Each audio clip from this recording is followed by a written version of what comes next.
Welcome to Terramouth, where the night doesn't just hold secrets, it remembers them. Story 1. The town of Coldwater Bend was abandoned so quietly that most people never noticed it had disappeared. No warning signs, no emergency broadcasts, no newspaper headlines. One year it appeared on highway exit maps, the next year it didn't. The road that once led to it still existed, but the sign had been removed, as if the town had simply been erased rather than destroyed. I first heard the name from an old trucker at a rest stop. He noticed the equipment in my back seat, cameras, notebooks, a recorder, and asked if I was one of those people who look for places that don't want to be found. When I asked what he meant, he stared at his coffee for a long time before speaking. "Coldwater Bend ain't empty," he said. "It's just finished." That was all he would tell me. Coldwater Bend sat near a river that curved so sharply it looked like the water had changed its mind halfway through. The town had been built around that bend. Homes, a sawmill, a small marina. According to public records, it had been a quiet logging town with no recorded disasters. But one thing stood out in every archive photo I found. Every picture was taken during the day. There were no night photographs. The road into town narrowed until trees swallowed it. The air cooled abruptly as I crossed an invisible boundary. My phone lost signal. The engine noise seemed muted, like the sound was being absorbed by something thick. The first building I saw was the marina office. The door hung open, keys still in the lock. Inside, a radio sat on the counter. When I touched it, it crackled to life. "Still time to go back," a voice whispered through the static. I jumped and shut it off. There was no power source, no batteries. The houses looked lived in, curtains hung neatly. Toys lay in yards. A bicycle rested on its side as if dropped mid-ride. But there was something wrong with the windows. Every single one was covered from the inside. Not boarded, not broken, covered. Sheets, blankets, towels, trash bags, anything that blocked the view outward. I didn't understand why until I noticed the river. It wasn't moving. Water should flow, ripple, reflect light. The river at Coldwater Bend was perfectly still, like a long sheet of black glass. When I stepped closer, I realized it wasn't reflecting the sky or the trees. It reflected the town, but not accurately. Buildings appeared slightly taller, windows slightly wider. The streets stretched farther than they should have. And in the reflection, things moved that weren't moving on my side. I backed away, heart pounding. That was when the sound began. A low hum vibrating through the ground, through my bones. It wasn't mechanical. It felt organic, like something enormous beneath the river was exhaling. I entered one of the houses near the shore. Inside, the smell was stale but not rotten. Food sat on plates, untouched. A calendar on the wall had a single date circled in red. August 3rd. No year. On the kitchen table lay a notebook. The handwriting was rushed, uneven. "If you hear the water at night, don't look. If you see yourself by the river, don't speak. It learns faster when you answer." The hum grew louder. As the sun dipped lower, the temperature dropped again. Shadows lengthened unnaturally, stretching toward the river like they were being pulled. I finally understood why there were no night photos, because no one stayed to take them. As darkness settled, the river changed. Its surface rippled for the first time, but not outward, inward, as if something was surfacing from below, pushing the water aside without breaking it. And then I saw the reflections clearly. People stood along the riverbank, dozens of them.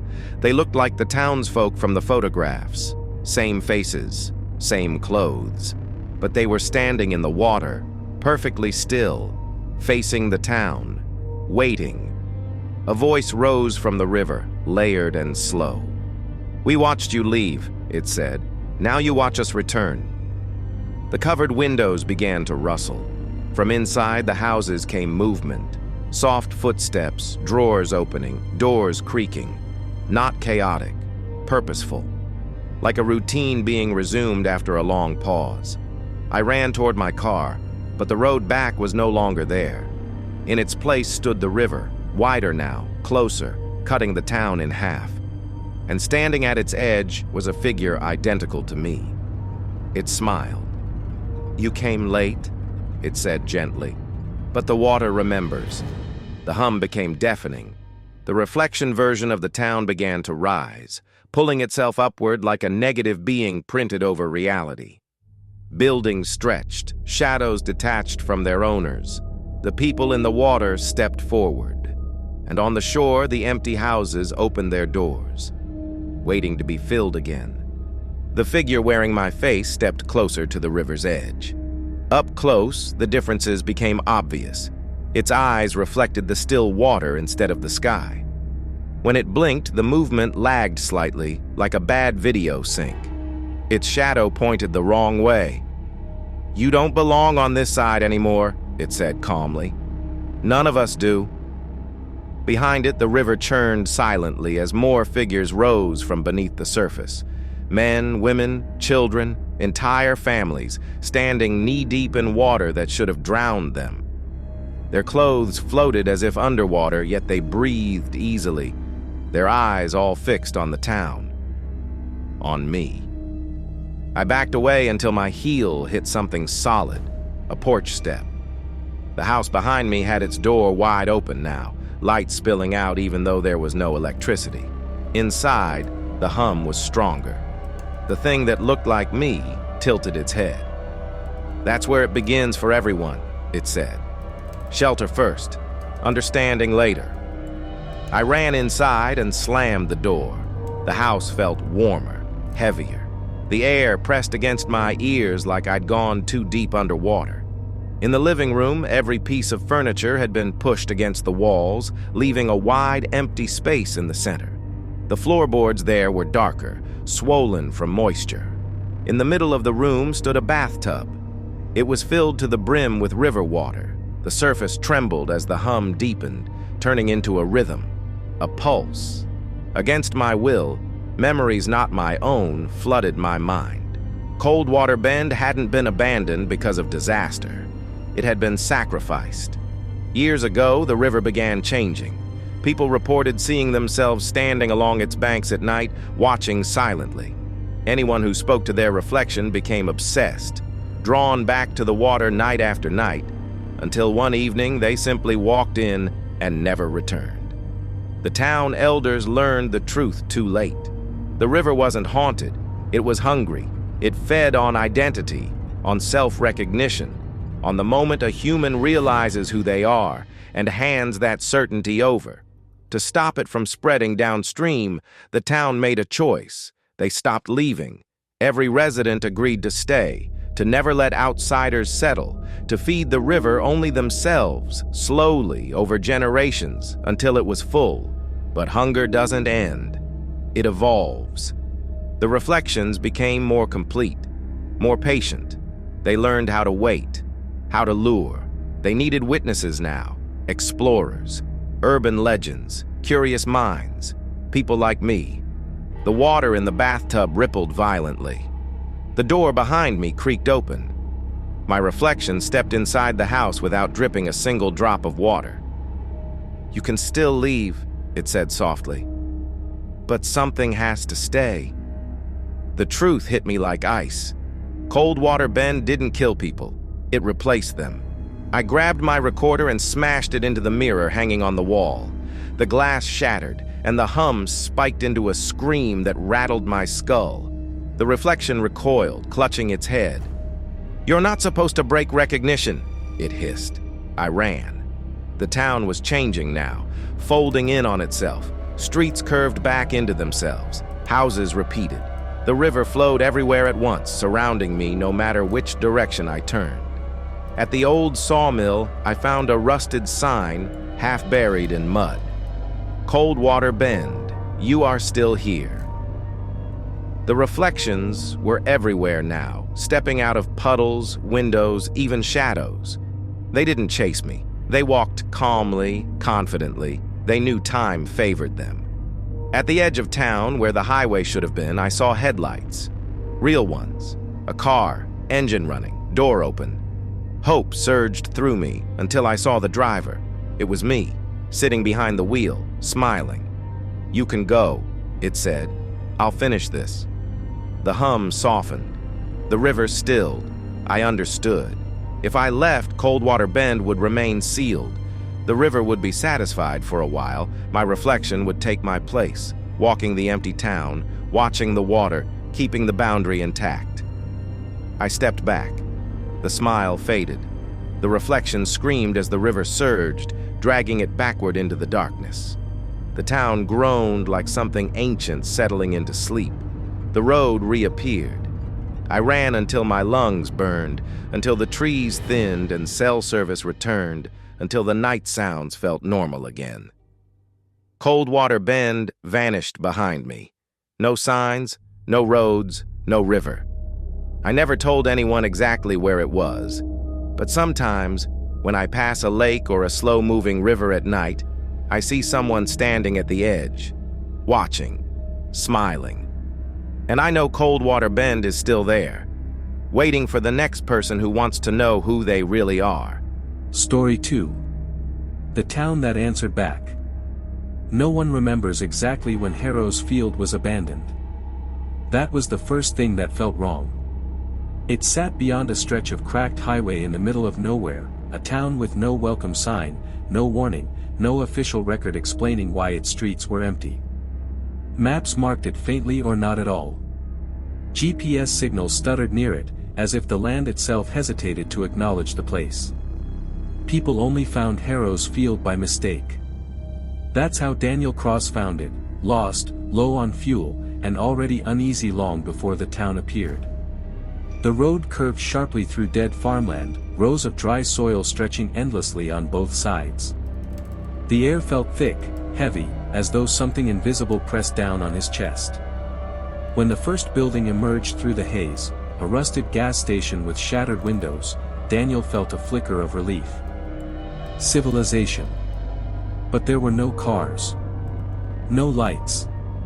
No movement.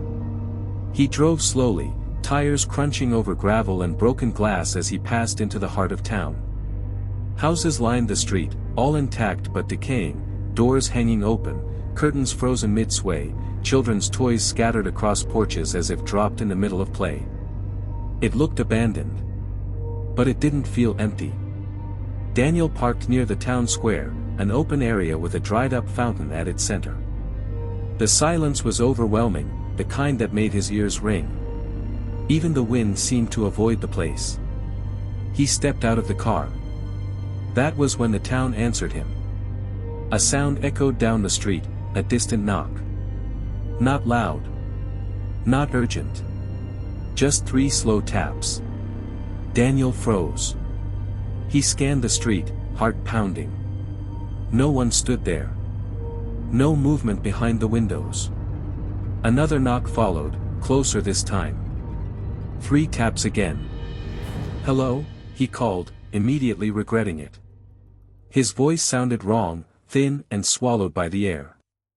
The knocking stopped. Daniel told himself it was an animal. Or loose metal shifting.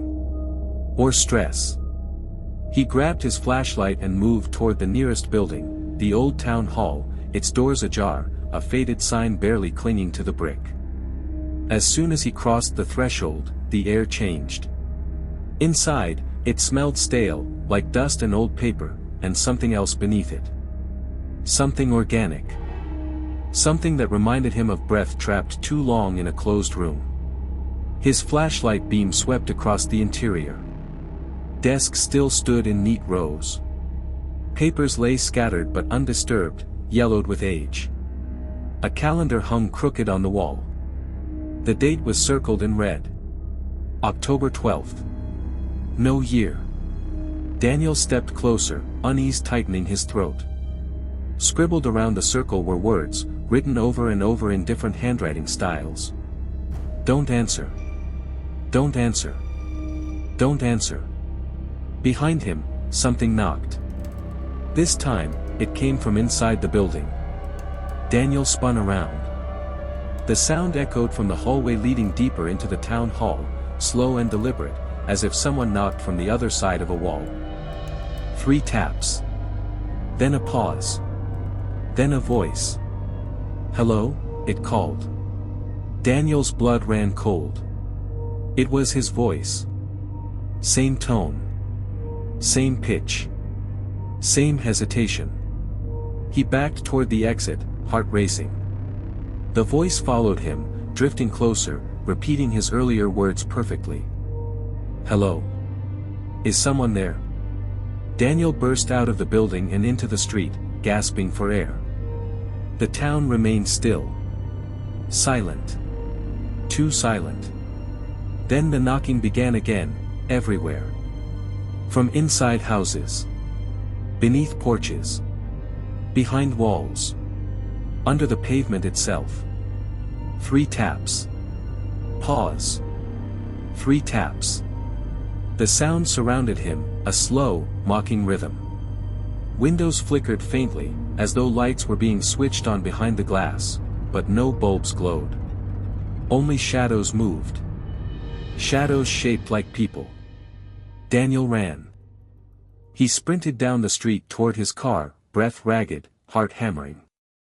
As he ran, voices joined the knocking, soft at first, then clearer. They spoke casually. Calmly. They spoke to him. "Daniel, wait. Don't leave yet. We've been alone so long." He reached the car, fumbling for the door handle. His hands shook violently as he yanked it open and dove inside, slamming the door shut. The engine roared to life.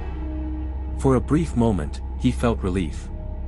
Then he looked into the rearview mirror. The town square was no longer empty. Figures stood there now, dozens of them, lined neatly around the dried fountain. Men, women, children. All motionless. All watching. Their faces were wrong. Too smooth. Too still. Their mouths opened in perfect unison. "Why won't you answer us?" The knocking stopped. The silence returned. And then, from the passenger seat beside him, came 3 slow taps on the window. Daniel screamed and slammed the accelerator.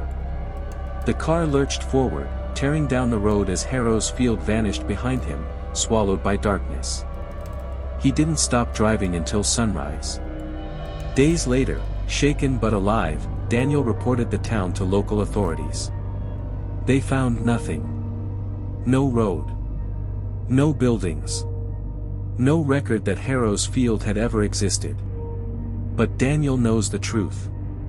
Because some nights, when his house is quiet and the world feels just a little too still, there's a knock at his door.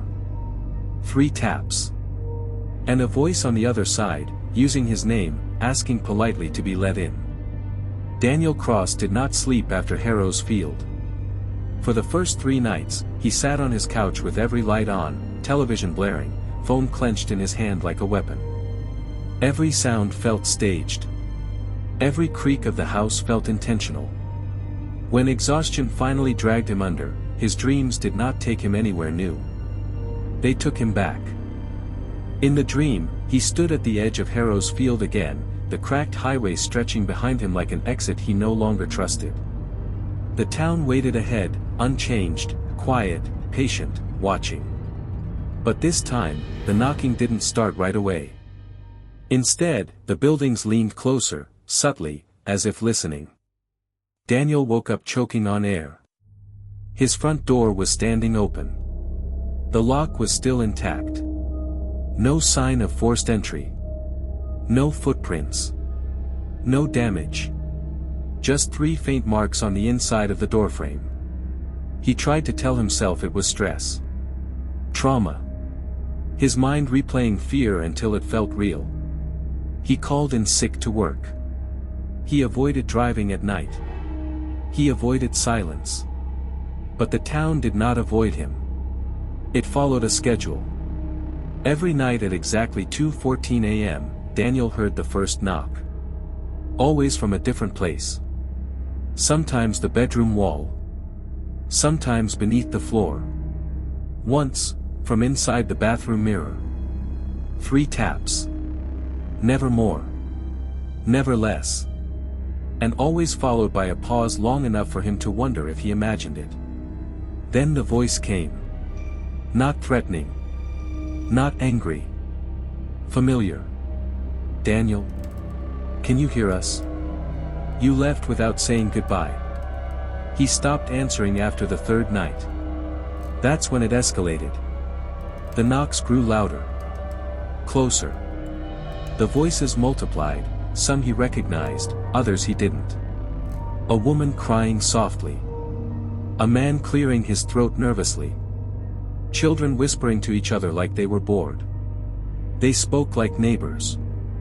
Like people waiting their turn. Daniel started documenting everything. Times. Sounds. Locations. He filled notebooks with shaky handwriting, trying to anchor himself to reality. On the 7th night, something new appeared. A map. He found it folded neatly on his kitchen table when he woke up. Yellowed paper.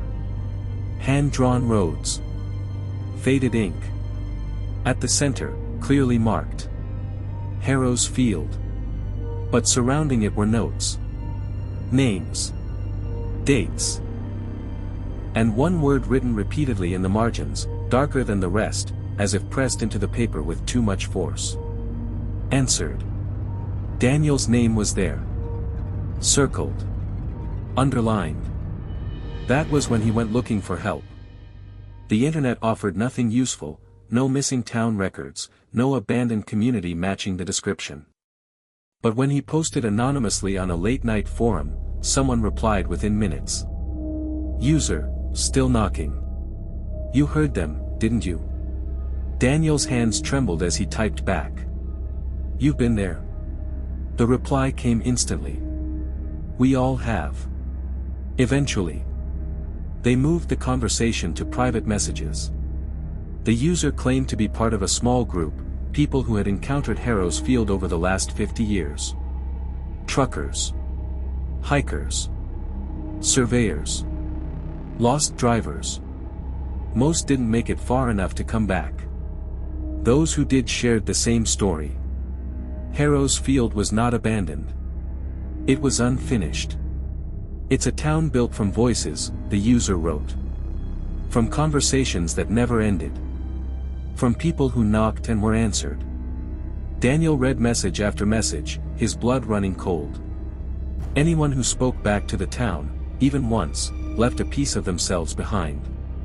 Their voice. Their reflection. Their presence. The town learned them. Copied them. Used them to call others. Why does it knock? Daniel typed. The typing indicator blinked for a long time. Because it wants permission. That night, Daniel made a decision. If the town wanted him, he would go back, but on his terms. He drove out just before dusk, following the map that had appeared in his house. The road revealed itself slowly, like it had been waiting.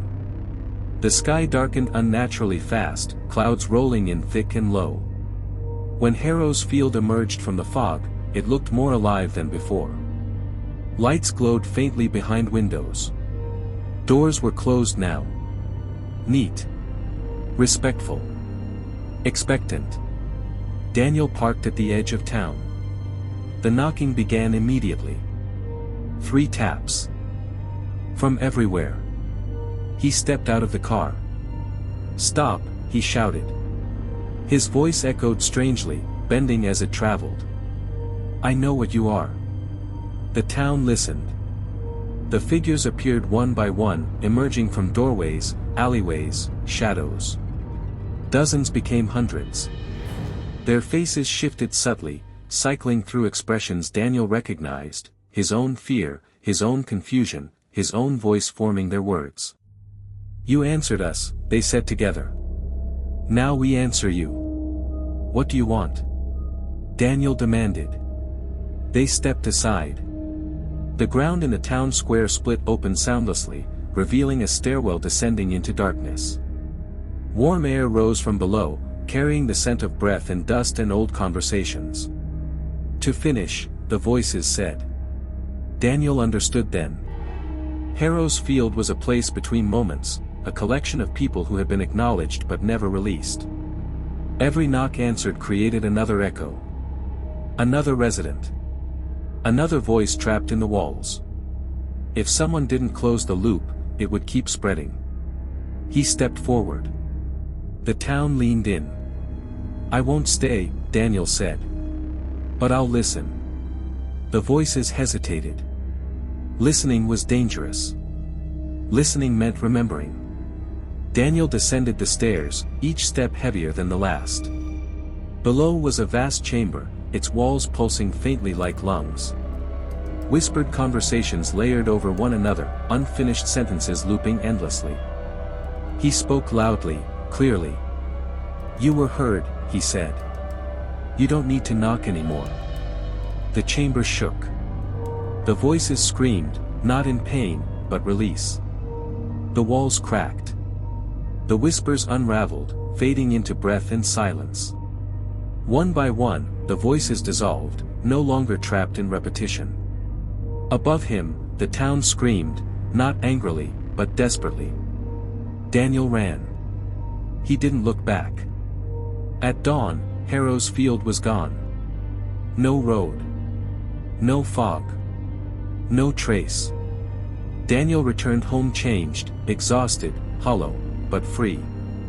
The knocking never came back. Not for him.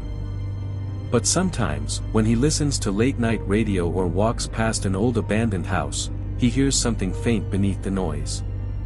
3 soft taps. Followed by silence. Because somewhere, somehow, Harrow's Field is rebuilding. And next time, it may not wait for permission. Story 3. The town that kept its lights on. People used to say the lights of Red Willow could be seen from miles away. That was strange, because Red Willow had been abandoned for over 30 years. I first heard about it from a trucker at a rest stop, the kind of man who spoke only when he absolutely had to. He noticed me looking at a faded map taped inside his cab, my finger tracing a thin road that ended in nothing. You don't want that turn, he said quietly. What's there? I asked. He stared out through the windshield for a long moment before answering. A town that doesn't know it's dead. Red Willow used to be a mining town tucked deep into a valley where the mountains folded inward like clasped hands. When the mine collapsed in the late 1980s, the town emptied fast. Families left behind furniture, dishes, even pets. Within a year, Red Willow was officially declared uninhabitable due to sinkholes and gas leaks. On paper, no one had lived there since. But locals swore the streetlights still came on at night. I was a freelance documentarian chasing stories no one wanted to officially confirm. Ghost towns fascinated me, not because of ghosts, but because of the human silence they carried. Red Willow felt like a rumor that refused to die, and that made it irresistible. I arrived just before sunset. The road into Red Willow dipped sharply, and my radio lost signal the moment I crossed the valley line. The air felt heavier, damp, like rain that never quite fell. Trees crowded close to the road, their branches arching overhead, blocking out the sky. Then I saw the first light. A street lamp flickered to life at the edge of town. I slowed the car to a crawl. More lights followed, one by one, evenly spaced, humming softly as if powered by a grid that should no longer exist.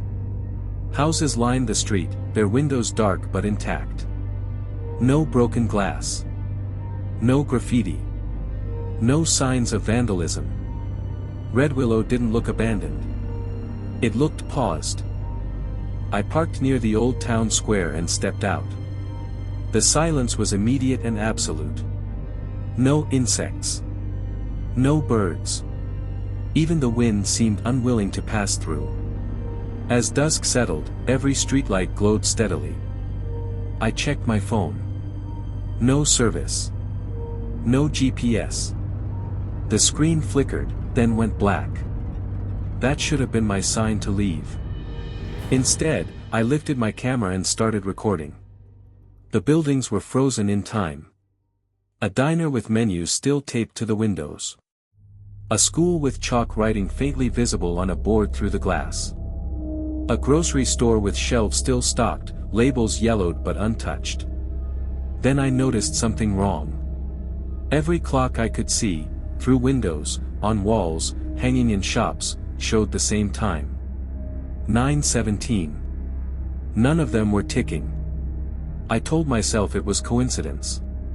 Old batteries. Old mechanics. Still, my skin prickled.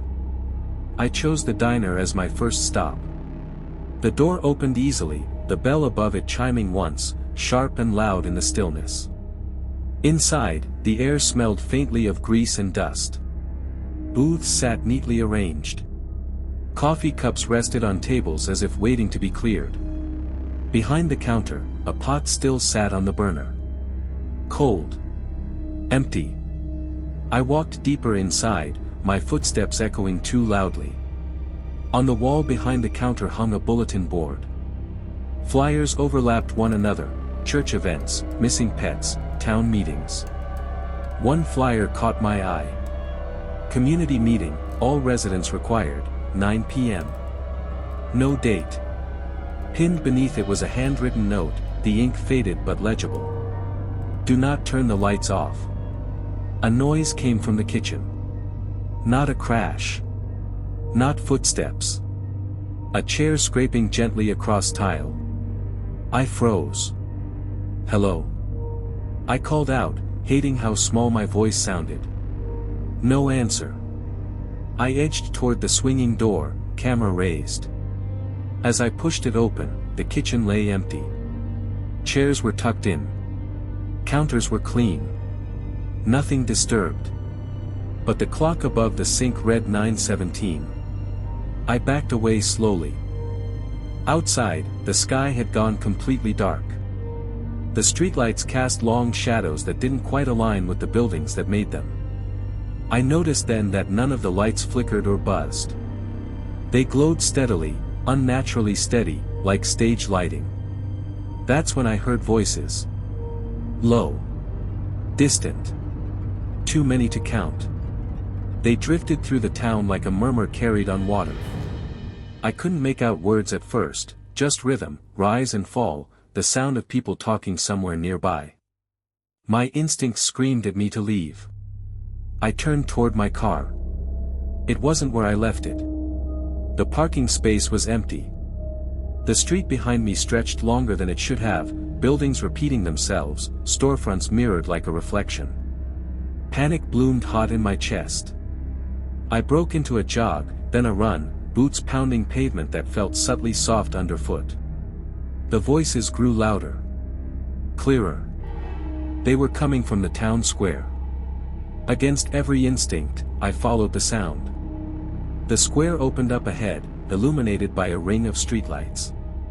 In the center stood a gazebo I hadn't noticed before, its white paint peeling, its steps worn smooth. People stood around it. Dozens of them. They were perfectly still, facing the gazebo, their backs to me.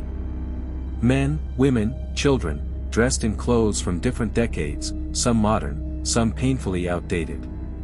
None of them moved. None of them breathed. I took a step closer. Every head turned at once. Their faces were pale and slack, eyes open but unfocused, like mannequins badly mimicking life. Their mouths moved in unison, speaking a single sentence over and over, voices overlapping into something wet and wrong. "You're late," they said. My knees nearly gave out. I'm just passing through," I stammered. I didn't mean to. The crowd parted. Someone stood in the gazebo now. A man in a dark jacket, his posture relaxed, his expression kind in a way that felt rehearsed. He smiled at me like a neighbor welcoming someone home. "We were beginning to worry," he said. "The lights are on. That means the meeting can start." Behind him, mounted to the gazebo wall, was a large clock. 9:17. Its hands twitched. For the first time since I arrived, time tried to move. And somewhere beneath the ground, something deep and vast shifted, as if the town itself had drawn a breath. The man tilted his head. "You should sit," he said gently. "You don't want to miss what happens when the lights go out." The streetlights around the square flickered once. Then again. And the murmuring crowd began to smile. The streetlights flickered again, longer this time, dimming as if something unseen were slowly turning a dial. The crowd's smiles widened. Not happily. Expectantly. I backed away from the gazebo, my heel catching on uneven stone. No one moved to stop me. They didn't need to. The town itself felt closer now, buildings leaning inward, shadows stretching like they wanted to touch. "What happens when the lights go out?" I asked, my voice cracking despite my effort to sound calm. The man in the gazebo stepped down, shoes clicking softly on the concrete. Up close, his face was wrong, not decayed, not monstrous, just unfinished. Like a memory that had lost details over time. "Red Willow remembers," he said. "That's all." The clock behind him twitched again. 9:18. A murmur rippled through the crowd, sharp and excited. Some of them shuddered, as if cold had finally reached them after decades of waiting. I realized then that none of them cast proper shadows. Their outlines blurred at the edges, bleeding into the light, like reflections trying to hold their shape. "You're not people," I whispered. The man smiled patiently. "We were." The lights dimmed further.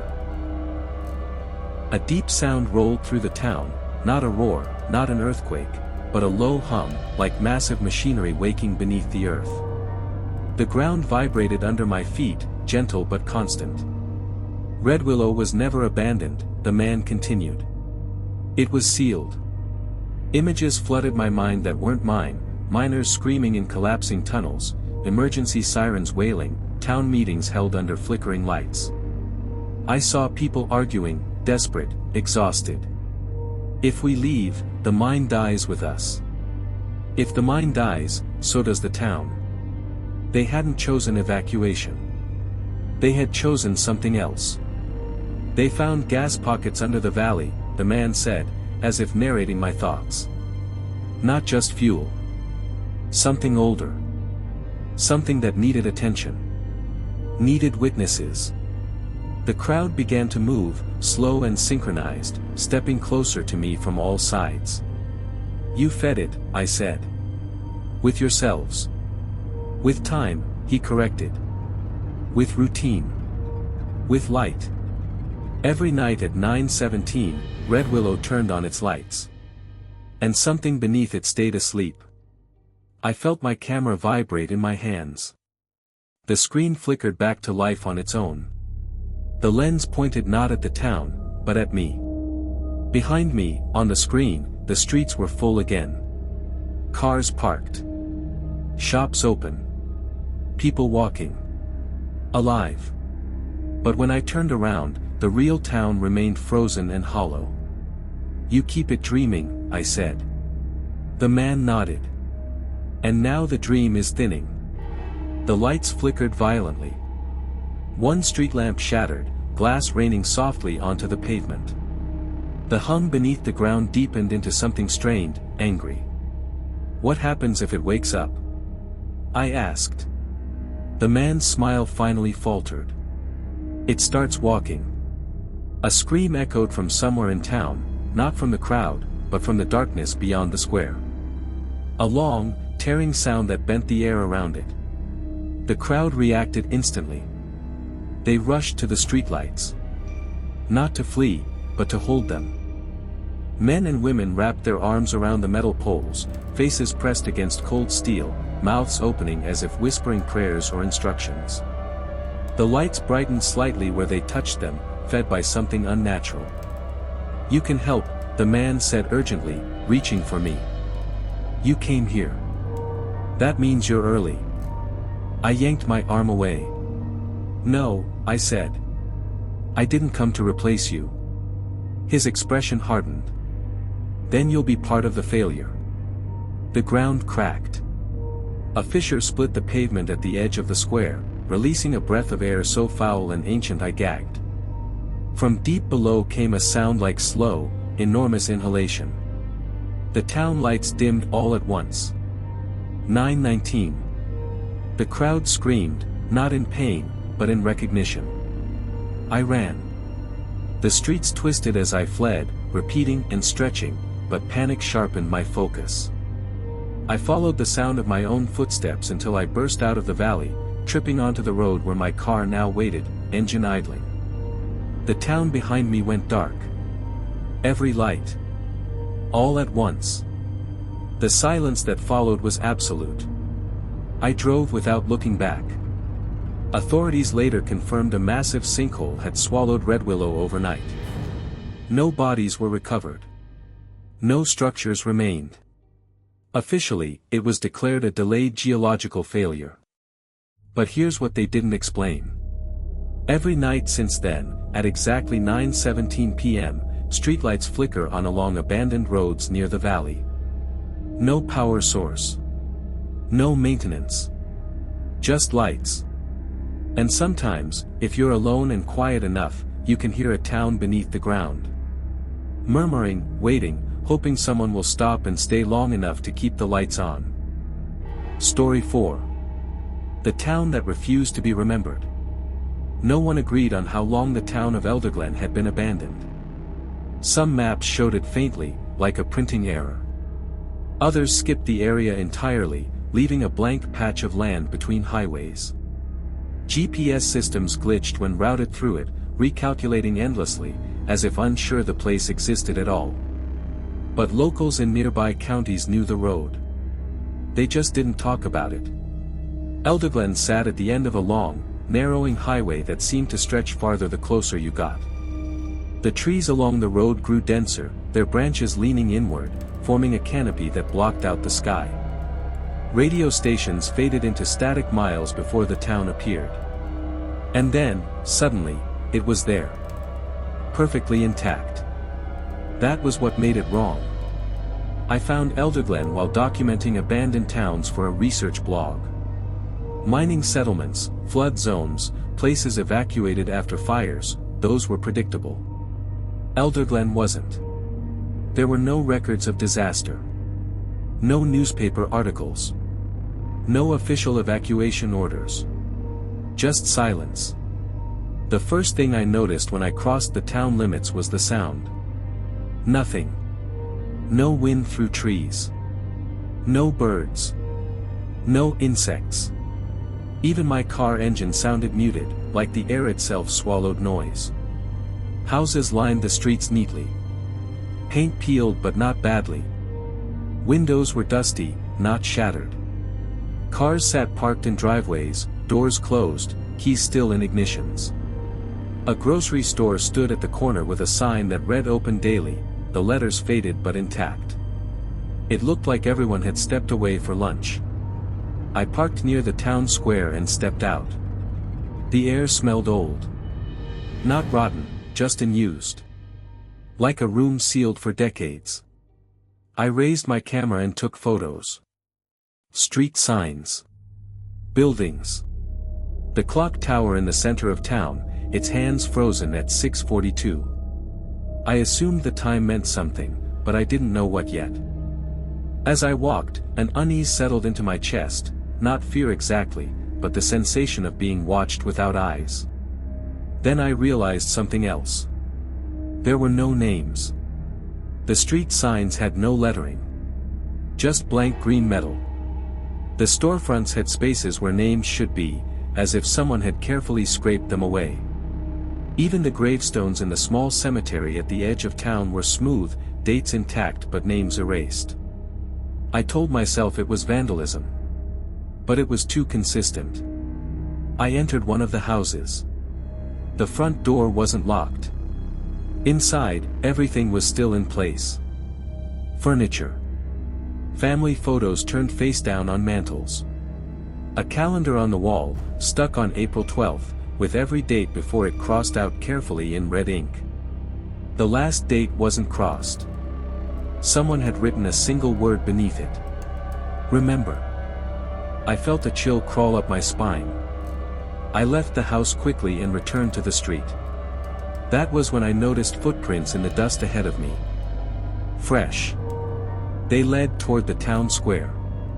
I followed them, telling myself they belonged to another explorer, maybe someone local.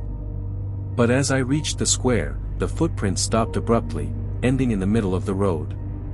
Like the person had vanished. The light shifted suddenly. Clouds rolled overhead faster than they should have, dimming the town.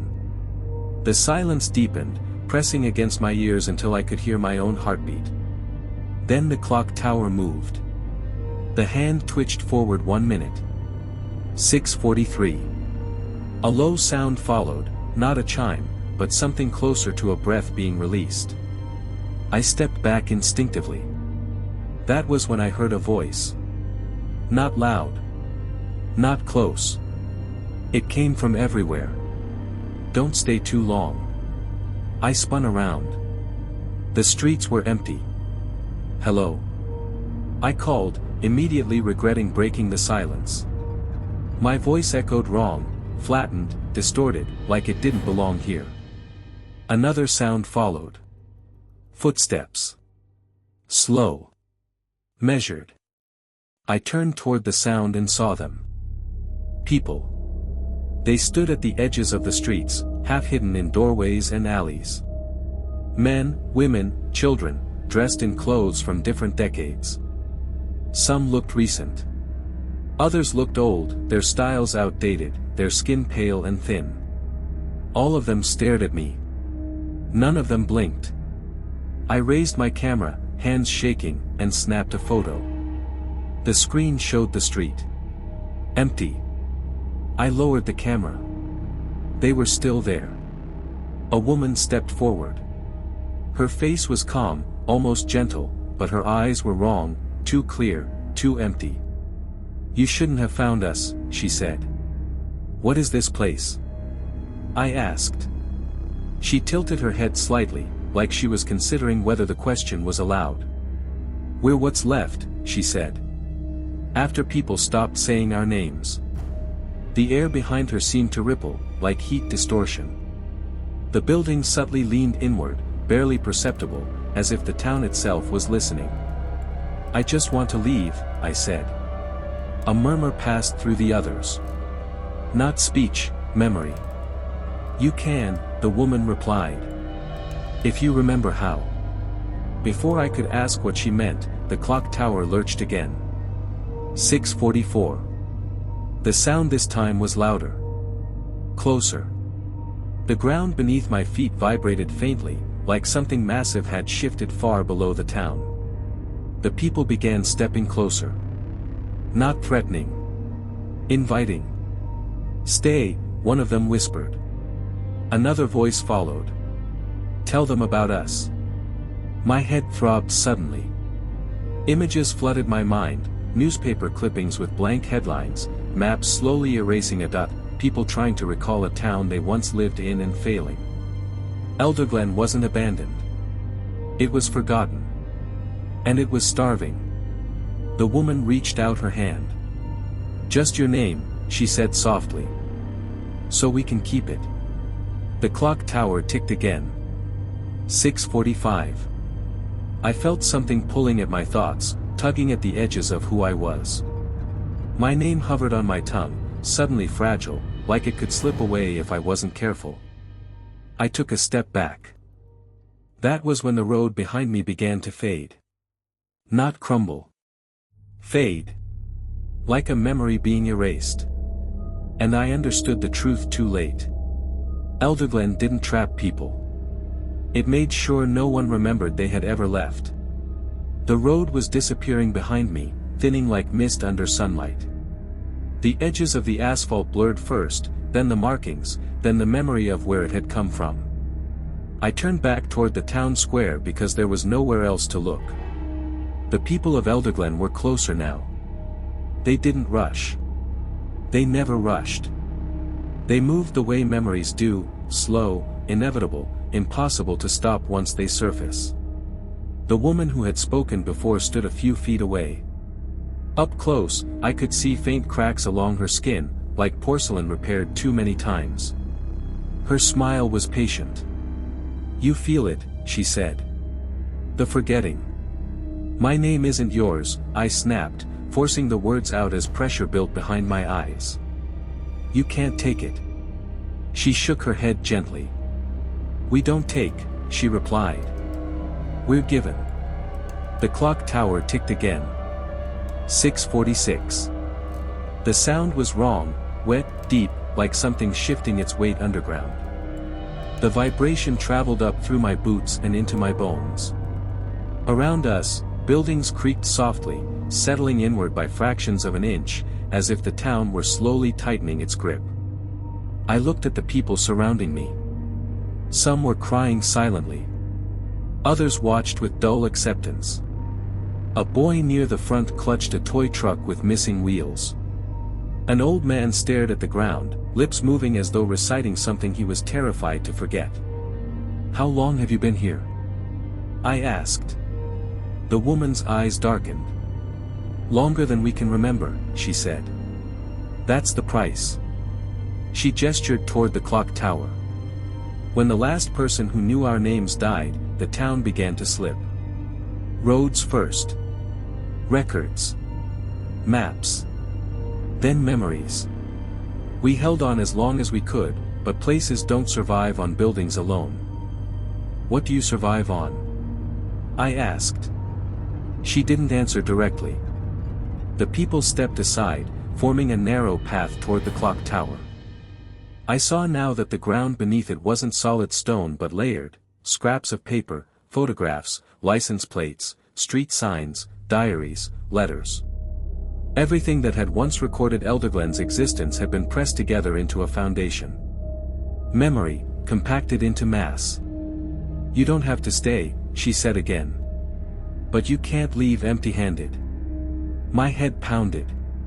Thoughts felt loose, slippery. For a terrifying moment, I struggled to remember my own last name. Panic flared sharp and bright. "What happens if I don't give you anything?" I demanded. The people exchanged looks. Then the woman pointed toward one of the houses at the edge of the square. "Watch." The door of the house opened slowly. Inside stood a man I recognized. It was me. Not exactly, but close enough that my stomach dropped. He wore my clothes. His posture was slightly wrong, his eyes unfocused, like someone pretending to be awake. He stepped out onto the porch and looked around, confused. "Where am I?" he asked. The woman's voice was calm. Almost kind. "That's what happens when someone tries to leave with everything they came with," she said. "The town keeps a copy." The copy looked at me.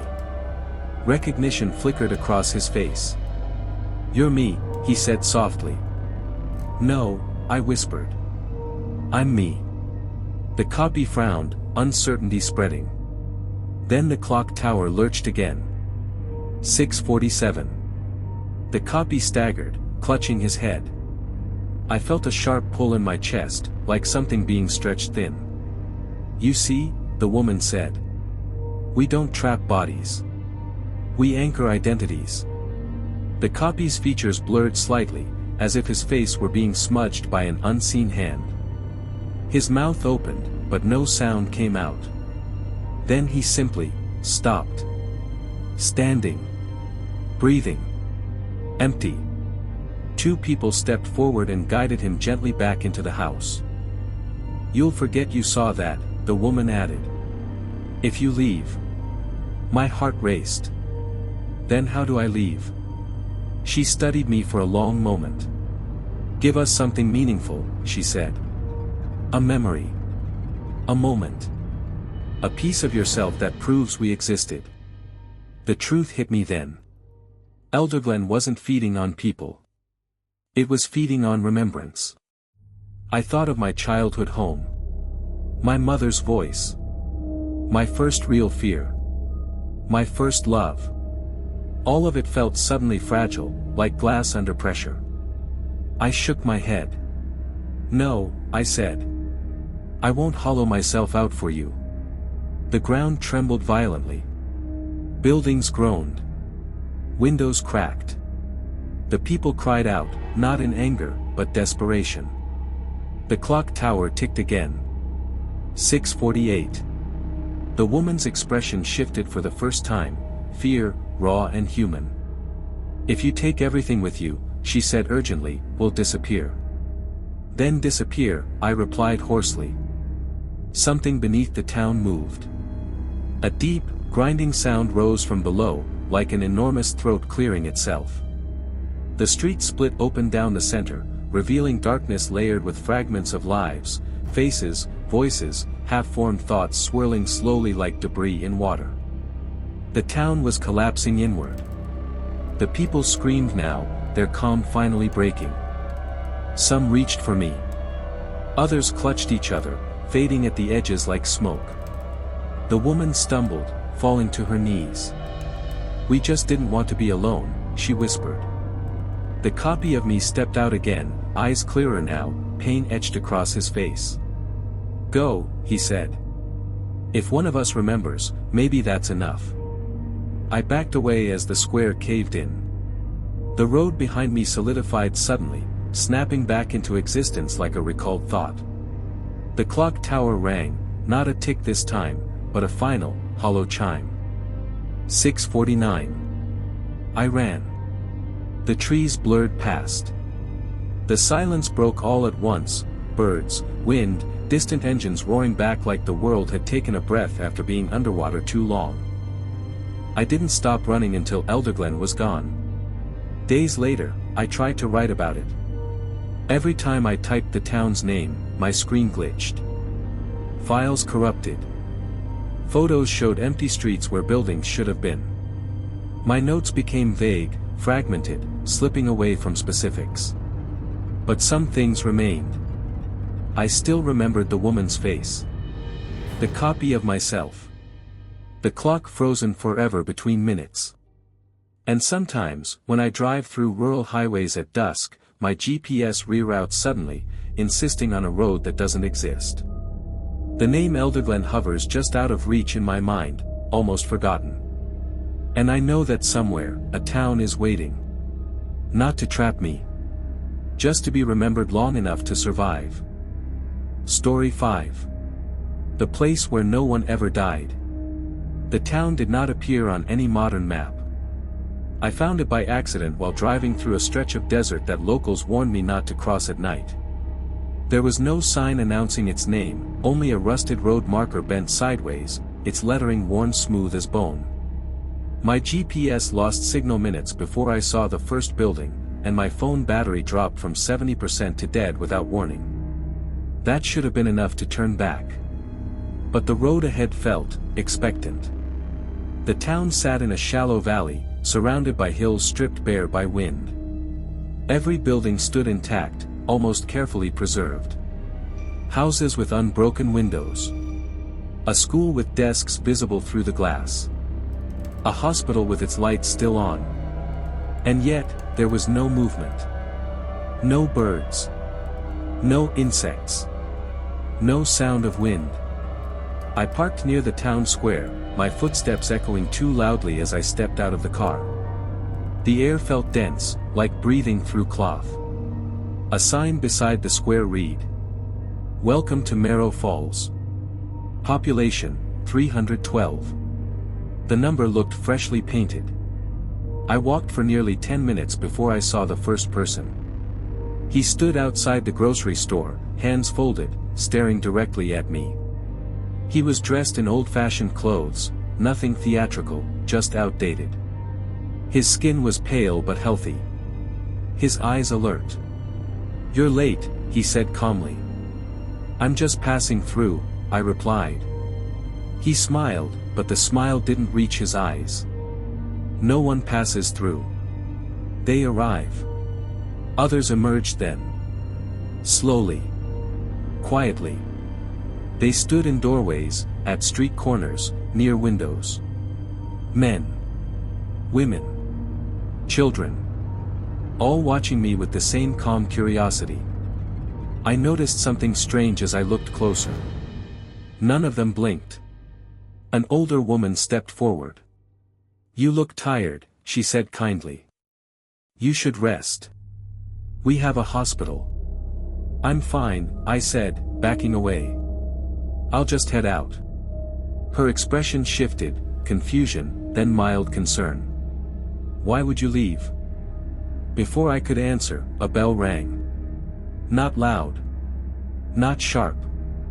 More like a gentle reminder. The townspeople relaxed immediately, as if reassured. "That's the evening bell," the man from the grocery store explained. "It means everyone is still here." Still here. I asked what he meant, but no one answered. Instead, they guided me, politely, firmly, toward the hospital. I didn't resist. Something about the place drained urgency from my body. Panic felt unnecessary. Inside, the hospital smelled clean. Too clean. Beds lined the halls, each with a nameplate. I recognized some of the names. They were carved into headstones I'd passed miles back along the highway. I felt cold then. A doctor approached me. He wore a pristine white coat and a tired smile. "We don't get visitors often," he said. "But you're welcome to stay." "How long?" I asked. He paused. "As long as needed." I noticed the patients in the beds. They were awake. Smiling. Watching me. "How many people have died here?" I asked quietly. The doctor frowned, genuinely puzzled. "Died?" The room grew very still. "No one dies in Marrow Falls," he said at last. "That's the point." They explained it to me that night. Decades ago, the town made a choice. After a mining collapse killed dozens, grief consumed the community. Funerals became routine. Children grew up surrounded by loss. And one night, someone suggested a radical idea. What if death simply stopped? They didn't pray. They didn't summon anything. They agreed. Every death from that night forward was denied. Bodies healed when they shouldn't. Illnesses stalled. Fatal injuries closed like they were never there. But nothing comes free. The dead didn't leave. They stayed inside their bodies, aware, conscious, unchanging. Time passed. The town aged, but the people didn't. Those who should have died remained, their minds slowly hollowing, looping through old memories just to feel something. And anyone who arrived was given a choice. "You can leave," the doctor said gently. "But you'll take death with you. Someone here will finally go. We don't know who. We never know." The bell rang again. Somewhere in the hospital, a patient screamed. Just one. The scream cut off abruptly. The doctor closed his eyes in relief. "Still here," he whispered. I realized then what the bell truly meant. Not a signal of safety. A head count. I ran. No one stopped me. They only watched, faces filled with quiet terror. As I reached the edge of town, the air grew lighter. Sound returned. Wind howled. Behind me, the bell rang one last time. When I reached the highway, my GPS turned back on. Marrow Falls was gone. But that night, as I slept, I dreamed of a hospital hallway and a single empty bed. And I woke up knowing someone in that town had finally been allowed to die. I didn't realize I had brought something back with me until 3 days later. At first, it was small things. Clocks in my apartment stalled for a second at exactly the same minute each night. The microwave timer froze and then resumed. My phone would display missed calls with no number attached, time-stamped hours before I'd even gone to bed. I told myself it was stress. I told myself a lot of lies. The dream came on the 4th night. I was standing in the hospital corridor from Marrow Falls. The lights hummed softly. Every door was closed except one at the end of the hall. A single bed sat inside that room, sheets perfectly folded. Empty. I stepped closer, and the bell rang. Not loud. Not sharp. A reminder. When I woke, my chest felt tight, like I'd been holding my breath for too long. My bedside clock read 2:11 a.m. It didn't change. I watched the second hand tremble, caught between ticks. Then, from somewhere far away, I heard screaming. It took me several seconds to realize it was coming from my own apartment building.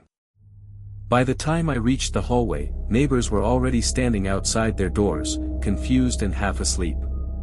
The screaming stopped as suddenly as it had started. An ambulance arrived 10 minutes later. A man on the third floor had collapsed in his bed. Heart failure, they said. Natural causes. But the paramedic looked shaken as they wheeled the body out. He was alive when we got there, she whispered to another responder. Then he just stopped. Like he'd been waiting. That night, I dreamed again. This time, the hospital was fuller. Beds once occupied now stood empty.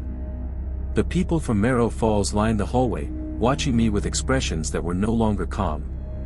They were afraid. You took it with you, the doctor said, stepping forward. His face looked older now, creased, strained. Death found a door. I didn't agree to anything, I said. You didn't have to, he replied. You left. That was enough. The bell rang. One of the townspeople dropped to the floor, convulsing. No one moved to help. They only watched, eyes hollow, as the body went still. When I woke, I was crying. Over the next week, people around me began dying in quiet, unremarkable ways. An elderly woman on the bus. A co-worker's wife. A jogger found collapsed in the park. None of it made the news. None of it was suspicious. But every night, the dream hospital emptied a little more. And every night, the bell rang sooner. I went looking for Marrow Falls. I drove back to the desert, ignoring the warnings, the sinking feeling in my gut. The road marker was gone. The valley was empty. No buildings. No sign that a town had ever existed there. But at night, when I parked and turned off the engine, I could still hear the hum of fluorescent lights beneath the earth. The dreams became unbearable. The townspeople stopped speaking. They just watched as the beds disappeared one by one. Their bodies were changing, aging rapidly now, skin sagging, eyes clouding with fear. You have to bring it back, the doctor finally said. You have to stay. How? I asked. There's nothing left. He looked past me, down the hallway. There is, he said. You. I woke up with blood on my hands. Not mine. Someone in my building had died overnight. A young woman this time. No history of illness. No warning signs. The bell rang in my head for hours afterward. That was when I understood the truth. Marrow Falls wasn't keeping death out. It was containing it. And I had cracked the seal. Every death around me fed the thing I'd carried back, giving it shape, direction, hunger. The dreams weren't memories. They were instructions. The next time I slept, I didn't wake up in the hospital. I woke up in my own apartment. But it was wrong. The walls were too close. Doors led to rooms I didn't have. The hallway outside my bedroom stretched impossibly long, lined with doors bearing nameplates. Names I recognized. My neighbors. My co-workers. My family. At the far end, the bell hung from the ceiling, swaying gently. The doctor stood beside it, his form flickering like a dying signal. This is where it settles, he said. A new place. Smaller. Quieter. I won't let it, I said. He smiled sadly. You already are. I walked past him. Each step made the building feel more solid. More real. The doors stopped shifting. The names burned into place. When I reached the bell, I understood what had to be done. I rang it. Once. The sound echoed through every room. When I woke up, sunlight streamed through my window. My phone buzzed with missed messages. Life went on. No more dreams. No more deaths around me. The nightmares stopped. But sometimes, late at night, when the building is quiet, I hear footsteps in the hallway outside my door. Slow. Patient. Waiting for the next bell. Because Marrow Falls didn't disappear. It moved. And now, no one in this building ever seems to leave. Or die. And neither will I. Story 6. The town was called Hollow Creek, and it did not appear on my GPS. I noticed that first. I was driving north through a stretch of backcountry road that barely qualified as a highway. No streetlights. No signal. Just trees pressing in on both sides like they were leaning closer with every mile. It was close to midnight, and fog had begun to crawl across the asphalt in slow, deliberate waves. Then my fuel warning came on. I hadn't passed a gas station in over an hour. I slowed down, heart ticking faster than the engine, scanning the darkness ahead. That was when I saw the sign. It stood crooked at the edge of the road, barely visible through the fog. Old wood.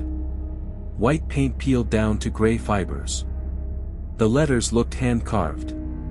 Hollow Creek, 2 miles. Below it, someone had nailed a second board. You can still turn back. I laughed at first. A dry, nervous sound. Some local joke, I told myself. Halloween prank. Nothing more. I didn't turn back. 2 miles later, the road dipped sharply downward, and the trees suddenly vanished. The fog thinned, and Hollow Creek revealed itself like it had been waiting. The town was intact. That was the unsettling part. Not ruined. Not collapsed. Just, abandoned. Houses lined the main road, porches swept clean, windows unbroken. A diner stood on the corner with chairs still flipped upside down on the tables, like it had closed for the night and never reopened. A gas station sat across the street, its prices still displayed, yellow numbers faded but readable. Everything looked paused. My car rolled to a stop without me touching the brakes. The engine died. I tried the ignition. Nothing. The dashboard lights flickered once, then went dark. My phone showed no service, battery at 78%. The silence pressed in immediately. No insects. No wind. No distant animals.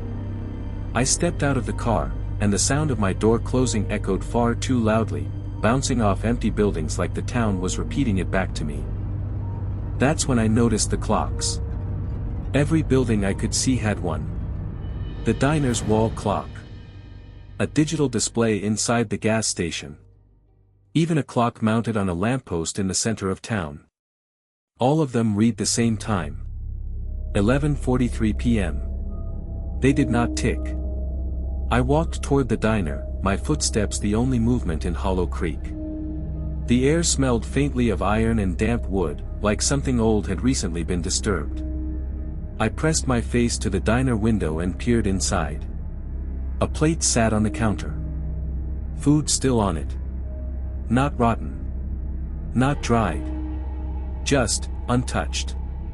As if the person eating had stood up mid-bite and vanished. My reflection in the glass looked wrong. Not distorted, delayed. When I lifted my hand, the reflection followed a fraction of a second later. I pulled back sharply. Behind me, something creaked. I turned. A man stood across the street. He was tall and thin, dressed in clothes that didn't belong to any decade I could name. His face was pale, his expression calm in a way that felt rehearsed. "You shouldn't be here yet," he said. His voice carried strangely, like it was echoing inside my head instead of through the air. "Yet?" I asked. He tilted his head, studying me like I was a problem he hadn't expected. "The town doesn't usually receive visitors this early." My pulse thudded in my ears. "Where is everyone?" He smiled. "Still here." He gestured down the road. As he moved, I noticed something horrifying. His feet did not touch the ground. Just barely, an inch of empty space between his shoes and the pavement. "What happened to this place?" I asked. His smile faded. "Nothing," he said. "That's the problem." A bell rang. Not loud. Not sharp. A slow, deliberate chime that rolled through Hollow Creek like a signal. Every clock flickered. 11:43 p.m. 11:44 p.m. The first sound of life came with it. Footsteps. Dozens of them. They emerged from houses, stores, alleyways. Men. Women. Children. All moving slowly, quietly, converging on the center of town. Their faces were blank, eyes glassy, skin too pale. Some wore hospital bracelets. Others had bandages yellowed with age. A few had wounds that should have been fatal, dark stains on their shirts, deep scars at their throats. None of them were bleeding.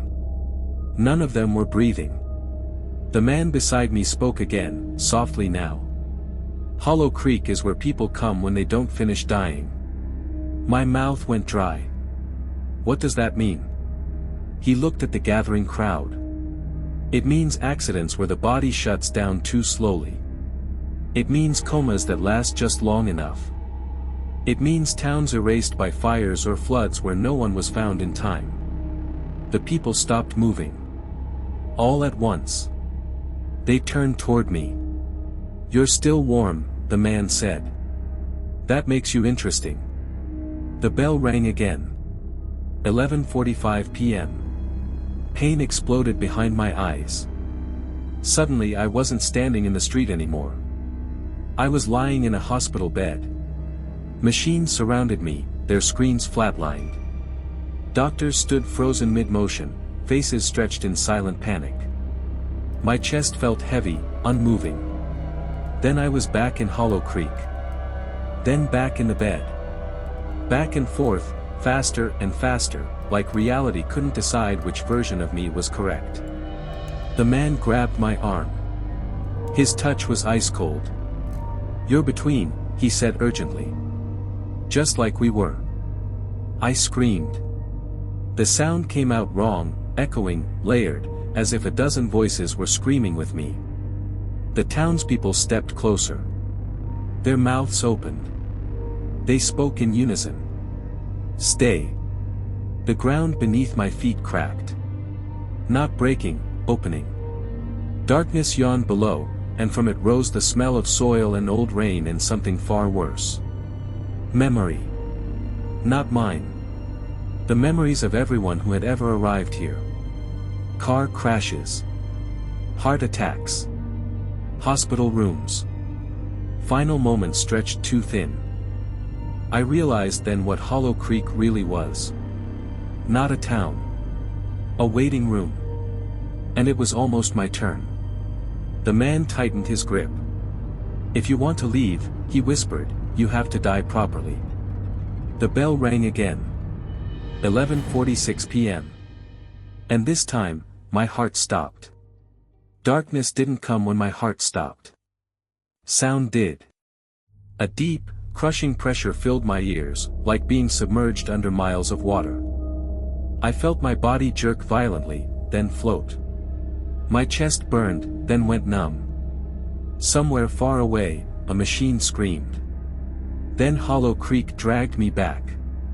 I collapsed onto the pavement, gasping, lungs clawing for air like they'd been empty for years. Fog rushed into my mouth. My heart slammed back to life so hard it hurt. The bell did not ring. The clocks around town froze again. 11:46 p.m. The man was gone.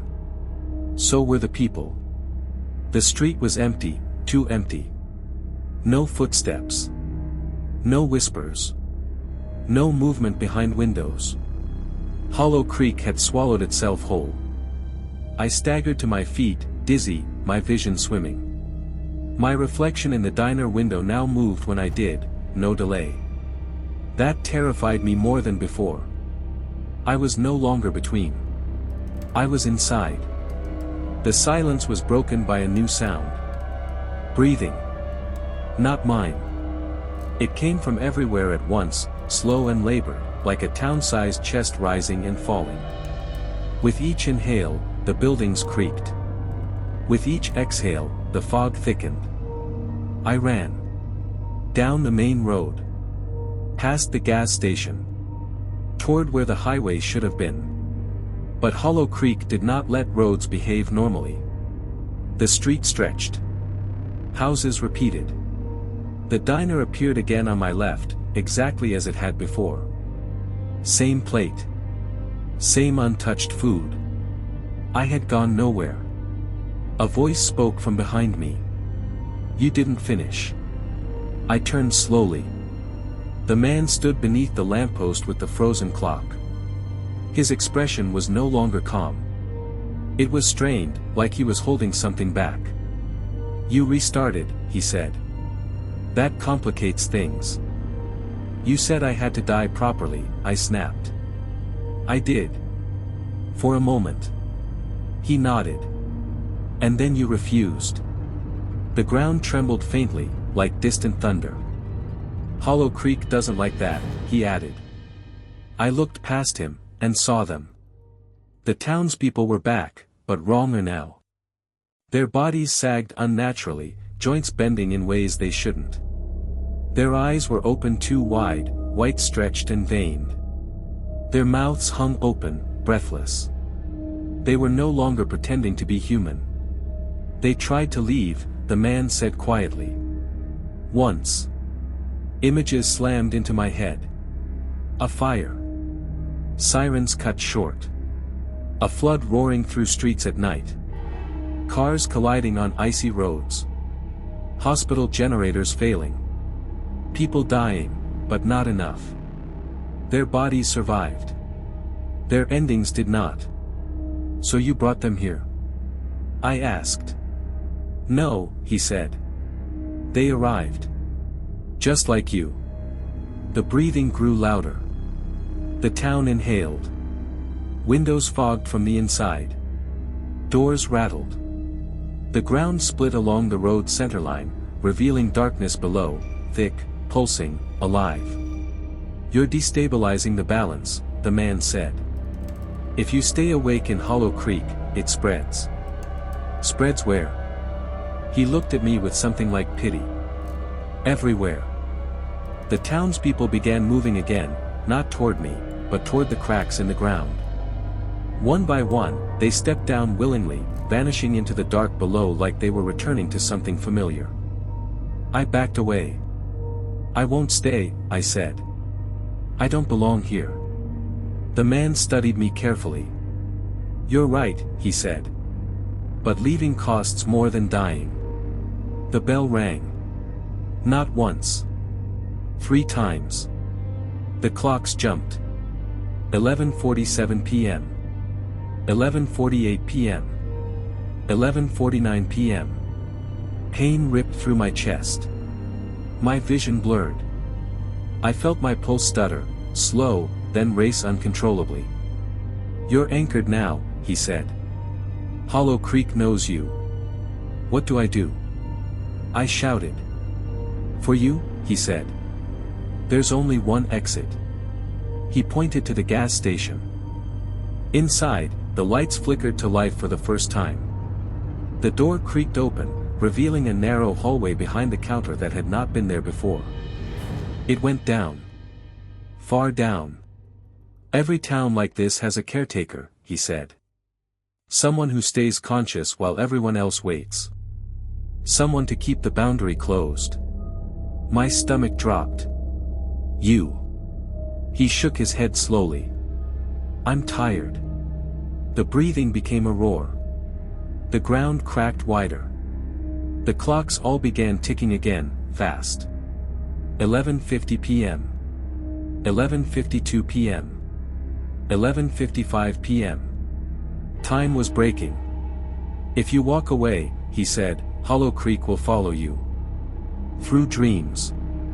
Through hospitals. Through every place where death hesitates. And if I stay..." His eyes met mine. "It ends with you." The bell rang one final time. Midnight. Everything stopped. No sound. No fog. No movement. Just us. I thought of the hospital bed. The flatline. The moment my heart chose to beat again. I thought of how close I had been to disappearing. Then I walked into the gas station.